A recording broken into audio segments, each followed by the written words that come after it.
Yes, it's fantastic that Tesla has reached its year-end peak and is still going strong. But to think that it could reach 500, 400, or even 300 if we're lucky this year, well, I'm not suggesting that it will reach 500 this year, but it is possible that it will reach 500 the following year. I could also make videos explaining why Tesla could fall below 200 next year. But those events are only transient, and eventually the economy recovers and the value of the stock market is restored. Instead of focusing on completely unknown future events that may or may not come to pass, let's concentrate on things that we know are coming and how they could actually affect the stock cost. According to me, the price of Tesla stock naturally ranges from 250 to 300, depending on how much bipolar disorder the market is experiencing at the moment. Yes, the company experienced a major scare at the beginning of the year, but it managed to find a new normal, and its main potential, that is, its AI technology, remains. Since ChatGPT and other similar incidents, the market has concluded that AI is becoming a reality rather than just a science fiction novel, and as a result, the market is now valuing Tesla as an AI tech company rather than a vehicle manufacturer. The stock price is still recovering from this shock, but it has been gaining momentum and appears to be headed toward 300. After 300, who knows where it could strike next? At the current price, Tesla has to grow by around 25 in order to reach a new all-time high. The main reason for this was that Tesla was oversold. The CEO dropped billions of dollars worth of shares on the market, giving short sellers a field day. There was a flash recession, interest rates were high, and Tesla had to lower prices. As a result, the company is almost triple what it was at the beginning of the year. You know what tests have done? Pretty much nothing all year, and it's still increased that much. Production numbers have increased by 9% compared to Q4. That's about it. There has also been a slight increase in energy, but it's still fairly decent in percentage terms. Q4 wasn't very remarkable. 4680s hadn't advanced significantly. Thus, Model Y wasn't appropriate regarding the tax credit. Since the market has since chosen to appear more favorably, the great bulk of this is the recovery from those extreme occurrences that hit the stock all at once. It was frightening times. With these new pricing points, Tesla is still able to sell nearly all of its cars, turn a healthy profit, and doesn't seem to need to further reduce prices.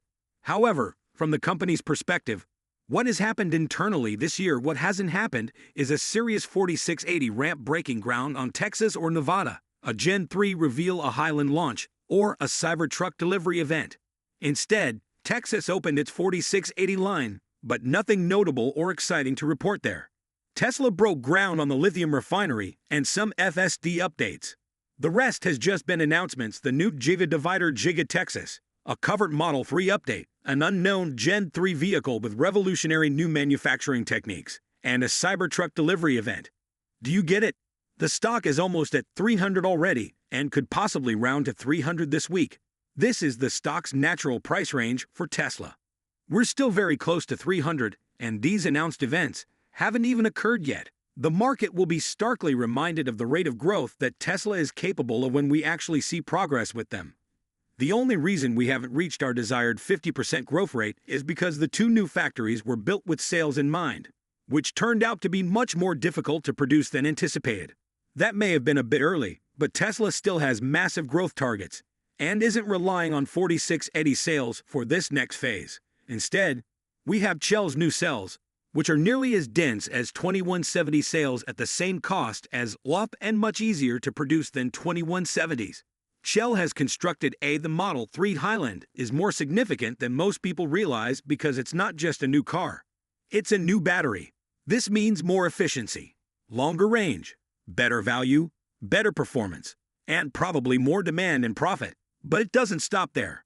The old batteries will then be used in the Mega Pack Factor, massive 80 to 100 gigawatt-hour factory, right next door to Giga Shanghai. They're going to build an equally big one in Texas and Mexico.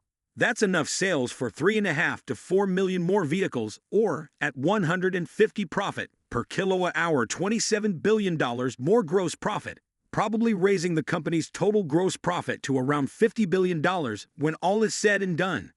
Tesla is mostly known for being a firm that fights climate change by entering the transportation and energy sectors. The purpose of the Megapack factories was to absorb the excess LP cells, Why build new factories using outdated technology for LP cells when CTL can create more energy-dense and 3P factories at the same cost? Tesla has hardly touched energy. But once we see the Model 3 Highland ramp and these new cells, that will also mean that energy can ramp up with the old cells that were previously used. That is what the future holds, and that is what sets Tesla 2 apart. The company will benefit greatly from this, as it is essentially the other half of the business that has been contributing minimally and barely making a profit. It may also result in a new LSP Powerwall that might cost a lot less than the existing ones, making Power Wheels much more feasible and justified for many more homeowners. In any case, it will really result in the energy side of the business increasing, and we will start seeing huge percentage increases in production there. The major update, however, will be the Model Y Juniper, which is the Model Y's equivalent of the Highland. It will utilize the new sales and free up more LOP sales, which are probably going to be for the new Megapack factory in Shanghai.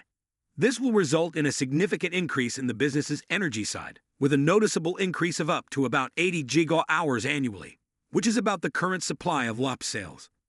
With 40 gigawatt-hours allocated to Shanghai and 40 gigawatt-hours from Life Wrap, Tesla is currently generating approximately $10 billion in gross profit annually, or perhaps a little more.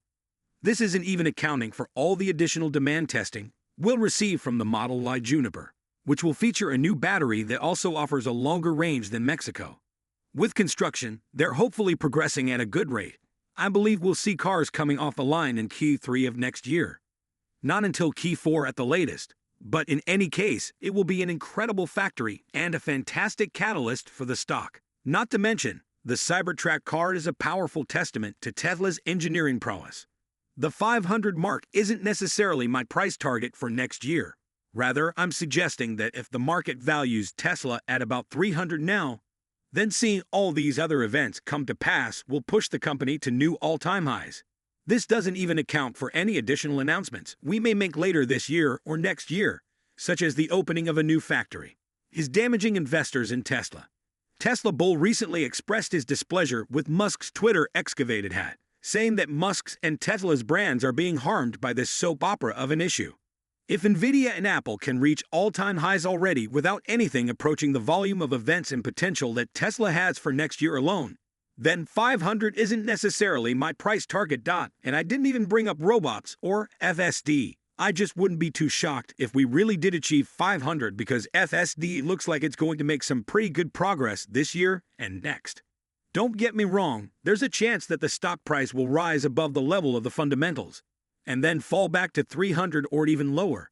Tesla's main product is electric vehicles, EVs, and getting there requires a lot of capital-intensive factories and market excitement, which comes and goes.